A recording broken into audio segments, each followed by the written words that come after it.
Boren to have to memorize it for the dwarves to invade Kraggen-Cor would take months, time the dwarves could ill afford. For the strength of the spawn had continued to grow, and each night they extended the range of their murderous raids. Yet all was not lost, for with Cotton's help, Perry had been studying the scroll, and he had committed the path to memory. And as a stripling, Perry had always wanted to be caught up in an adventure, and at last an adventure had come to him. Hence, even though Perry felt unprepared to accept the role suddenly thrust upon him, the Buccan nevertheless volunteered to go with Anvil and Boren and Lord Cyan to rendezvous with the dwarf army and guide them along the Brega path. Impelled by friendship and loyalty, Cotton, too, answered the call to adventure. Thus Perry, Cotton, Anvil, Boren, and Lord Cyan all sent forth upon a long journey to Landover Road Ford to meet the dwarf army, even then on the march from Mineholt north toward Kraggen-Cor.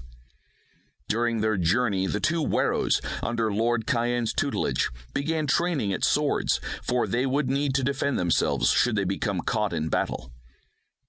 Weeks later, having overcome time, distance, food, landslide, and hunger, the five comrades rendezvoused with the army. Durek, king of the dwarfs, held a war council, and, meager though it was, all the information gleaned from the journey to the Busky Dells was reviewed.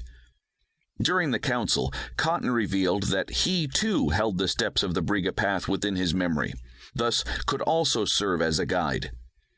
Hence, full of unknowns, two strike plans were settled upon. The first called for the dwarven army, with Cotton as their Brega path guide, to cross the mountains and march to the Dusk Door, where they hoped somehow to avoid or defeat the Kraken ward if there, to remove any rubble under which the door might be buried, and to enter Kraggen-Cor via that portal if it would open. But because the Dusk Door may have been broken during the Winter War, and because the arcane hinges could only be repaired from the inside, a second strike plan, coordinated with the first, was called for. Here, a squad of 7 persons, including Perry as the Brega path guide, was to journey to the Dawn Gate, somehow cross the Great Deep, and, if possible, penetrate undetected through the swarm of maggot folk and traverse the full length of Kraggen-Cor to the inside of the Dusk Door to make repairs if needed, if the gatemasters in the squad had the knowledge to do so. Following these two uncertain courses, the army marched away toward the Dusk Door, while the squad embarked for the Dawn Gate. Perry and the squad rafted down the Argonne River toward their goal, at last settling in at a riverside campsite to wait for time to pass in order to match schedules with the army. While encamped, they were attacked by a hawk-led band of rooks and nearly overwhelmed. Yet in the nick of time the squad was rescued by Ursor the Baron, a giant of a man, by Shannon Silverleaf, an elf, and by Shannon's elven company. Even so, 2 of the squad's gatemasters were lost to the mission. Tobin's leg was broken, and Barak was slain. Hence, but one gatemaster, Delk, remained to perhaps repair the possibly broken hinges, when and if the squad ever reached them. Yet it was decided that the mission must go forth, even though the loss of Tobin and Barak was a severe blow. It was also decided that Shannon and Ursor would join the quest, once again making the squad 7 strong.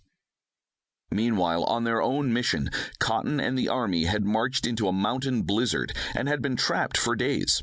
Yet after an exhausting dig-out, followed by a long forced march, they arrived at last at the Dusk Door. And all the while, Cotton had borne with him a small silver horn, the horn of Narok, the horn of the Death War, a token deeply feared by the dwarves, for it was a relic of dwarven legend, a legend foretelling of a great unknown sorrow to befall the dwarfs. Indeed, the door was covered by a huge mound of rubble, and the work to remove it began. But at sundown, the Kraken ward attacked, devastating the ranks of the workers.